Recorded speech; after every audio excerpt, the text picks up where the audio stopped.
Hello beasts, my name is Ben Buster Beast, and welcome to my first ever Call of Duty Black Ops Cold War video. Now today I'm going to be bringing you guys an easy way to level up your weapons and get all of those camos and get the epic Dark Aether camo that's in zombies. Now you should expect some more zombies videos from me. I'm planning on making my full review in a couple of days, so be on the lookout for that. But without further ado, let's get into the video. So to start off with your class, definitely would recommend using the gun that you want to be leveling up and getting the camos on as your starting weapon. You can level it up through the rarities later and get double pack-a-punch on it, and it will become stronger. It's a lot easier than trying to roll it out of the box, and you're going to be wasting points doing that. Now, as for your special ability, if you're not as good at training the zombies, or just like, you know, your go-to, I would use Ether Shroud. But if you're using kind of a weaker gun that might be worse for the megatons, or you're just better at training and you feel like you might not necessarily need Ether Shroud to stay alive, I would definitely recommend the Fire Ring. When you get it to tier 3, it absolutely shreds the megatons.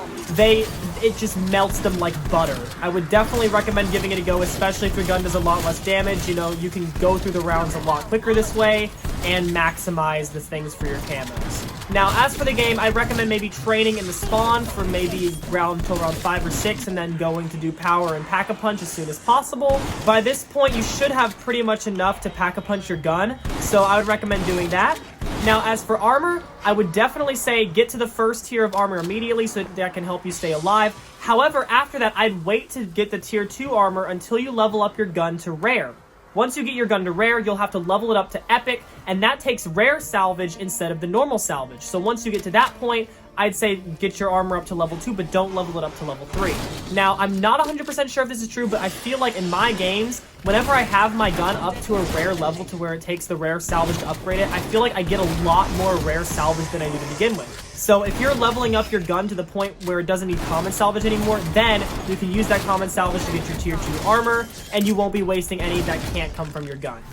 And this just sort of helps you kill the zombies faster because tier 1 armor on these lower rounds is enough for you to be able to survive. And if you're able to kill the zombies faster, you're going to get your camos faster. That's just simple math.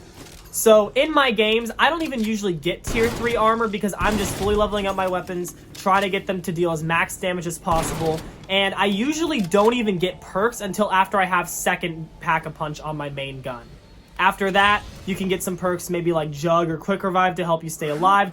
Depending on what gun I'm leveling up, I might use Deadshot Daiquiri or Speed Cola, just like if it's a shotgun or anything, because I have Deadshot Daiquiri at tier 3, so I have the increased hip fire with the shotguns. But once you get that tier 3 pack-a-punch, it's usually around 25, and it just absolutely shreds the zombies. You should have no problem at all. Now, as for your second weapon, if you have a stronger gun like one of the shotguns, I wouldn't even recommend getting another gun. However, if you have a lower damage weapon that might not be as good against the zombies or the megatons, I may suggest getting the free DIE Shockwave. Or if you can, do the Easter egg with the dancing disco zombies and see if you can get the ray gun. Or, you know, the Gallo, it's always a good weapon to go with.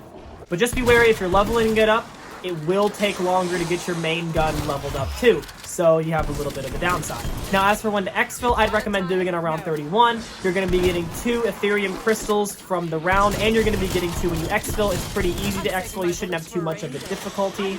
That is also the level when the exfil XP maxes out and you can't get any rounds after that. And it's also when your guns are going to start to do a little bit less to the zombies, and you can just get out of the game, you know, check your progress on the camos that you have now and see where you need to go from there, and then you can restart the game, do the process all over again. And it's very, very fast to level up your guns and get these camos that you guys are going to be grinding for, because Dark Aether looks absolutely sick and I cannot wait to get it. But yeah, this is just my strategy. If you guys have any strategies that you think are better, then please feel free to share them in the comments. I'd love to hear them. So yeah, beasts, my name is Ben Buster Beast. And yeah, bye.